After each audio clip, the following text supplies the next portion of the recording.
Hello everyone, मैं हूं दीप स्वागत करती हूं आप सभी का मेकओवर D2 पर। आज का वीडियो जो है वो हेयर कटिंग पे है। मैंने आप लोगों को 2 स्टेप का कटिंग बताया हुआ है। तो देखिए, सबसे पहले बालों को अगर आप 2 स्टेप करना चाह रहे हैं तो एयर टू एयर एक सेक्शन बना लीजिए और एक बॉक्स जो है वो नीचे वाला छोड़ दीजिए।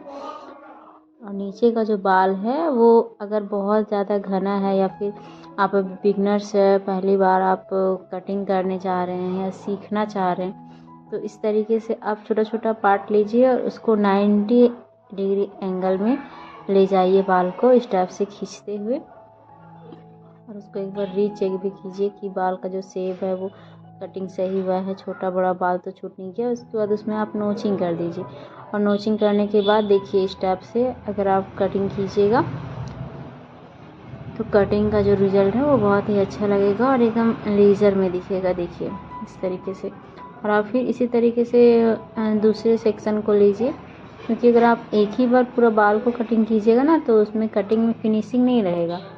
तो दूसरे पार्ट को लीजिए, उसमें गाइडलाइन लीजिए जो पहले कटिंग हुआ है और उसी के अनुसार आपको कटिंग कर देना है।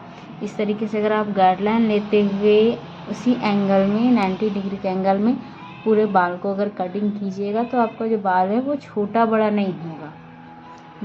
गाइडलाइन लेने का यही रीज़न होता है कि बाल जो कटिंग हो वो एक शेप में कटिंग हो और वो अच्छा लगे देखने में, कस्टमर को अच्छा लगे, कस्टमर सेटिस्फाई हो।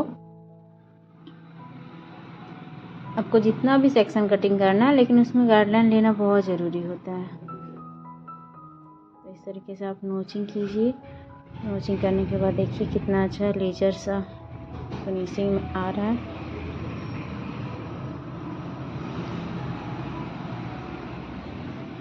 मैंने बहुत ही ईजिली दिखाया हुआ है, बहुत ही ईजिली बताया हुआ है। और आप इस तरीके से अगर बाल कटिंग करना, अगर पहली बार भी कटिंग कर रहे हैं तो आप आराम से इस तरीके से कटिंग कर सकते हैं।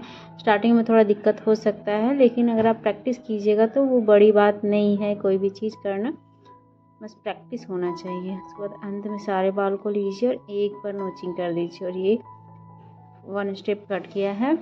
अब सेकेंड स्टेप भी इसी तरीके से क्या करेंगे कि पूरे जितने सारा बाल है उसको एक ही बार में कटिंग नहीं करेंगे, उसको हम लोग सेम उसी तरीके से पार्टीशन में करेंगे। अब क्या करना है, फर्स्ट स्टेप जो हम लोग कटिंग किए थे वो 90 डिग्री में कटिंग किए थे, और जब हम लोग सेकेंड स्टेप कटिंग करेंगे उसको 180 डिग्री में करेंगे। अगर आप 3 स्टेप कटिंग करते तो फर्स्ट स्टेप आपका 0 डिग्री में होता, दूसरा स्टेप आपका 90 डिग्री में होता और तीसरा स्टेप आपका 180 डिग्री में होता। यही रूल आपका लेज़र कट में भी होता है, बस थोड़ा थोड़ा सा डिफरेंट है। आप मेरे वीडियो में कंटिन्यू बने रहिए, मेरे चैनल में कंटिन्यू बने रहिए। मैं आप लोगों के लिए नया नया कंटेंट लाने की कोशिश करूँगी।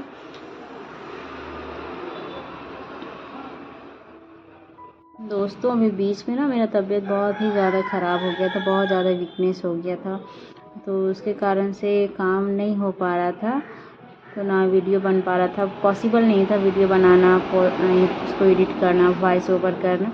तो अब थोड़ा बॉडी में रिलीफ है, तो मैं कोशिश करूँगी कि आप लोगों के लिए कंटिन्यू बनी रहूँ और आप लोगों के लिए इसी तरीके से कंटिन्यू नया नया टॉपिक, नया नया चीज़ों को आप लोग को बताऊँ।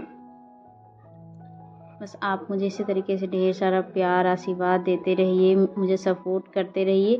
मेरे चैनल को सपोर्ट कीजिए, मुझे लाइक कीजिए, कमेंट कीजिए और मेरे चैनल को सब्सक्राइब कीजिए। मैं आप लोगों के लिए नया नया कंटेंट लाऊंगी।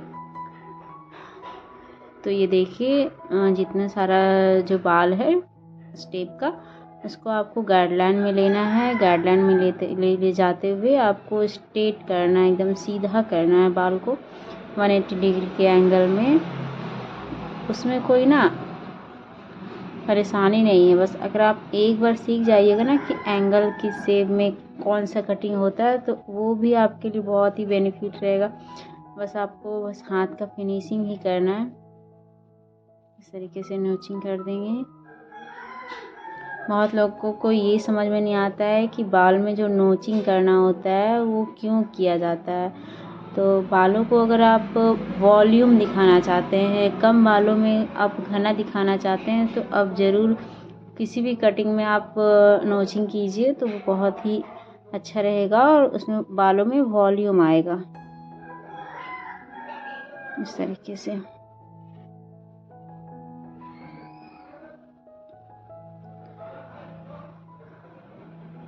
और अगर आप चाहते हैं कि आपका जो काम है वो आपकी कस्टमर पसंद करे, तो आप जिस भी काम को कर रहे हो उसको मन से कीजिए।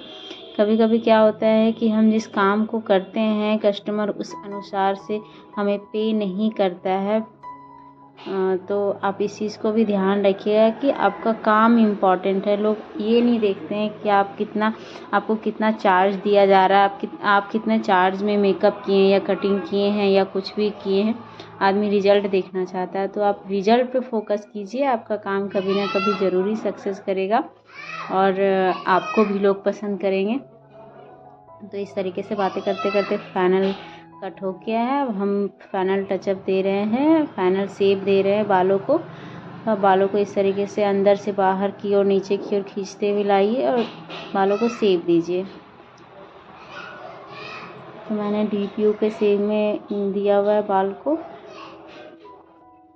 और ये है फाइनल लुक। इनका बाल बहुत ही कर्ली था, तो ये खुद ही बोल रहे थे कि मुझे बाल सेट नहीं करवाना।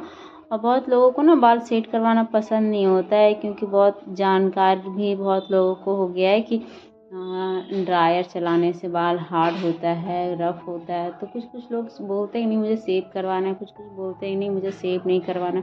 और इनका नेचुरली कर था बाल, तो इसलिए मैंने भी इसने सजेस्ट नहीं किया कि आप बाल को सेव करवा लीजिए। और काफ़ी प्यारा लग रहा था इनका हेयर कट।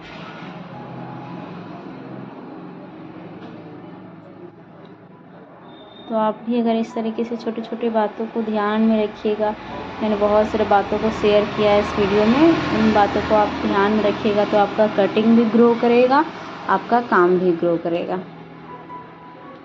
आप रीचेक ज़रूर कीजिए बालों में कि कहीं कोई बाल छूट तो नहीं गया। और ये देखिए इनका फाइनल लुक। आशा है कि आप लोगों को मेरा ये हेयर कट का वीडियो, मेरा बोलने का तरीका पसंद आया होगा। अगर पसंद आया होगा तो लाइक कीजिएगा, कमेंट कीजिएगा, मेरे चैनल को सब्सक्राइब कीजिएगा और मुझे सपोर्ट कीजिएगा। Thanks for watching. मिलते हैं नेक्स्ट वीडियो में, तब तक के लिए टेक केयर एंड बाय।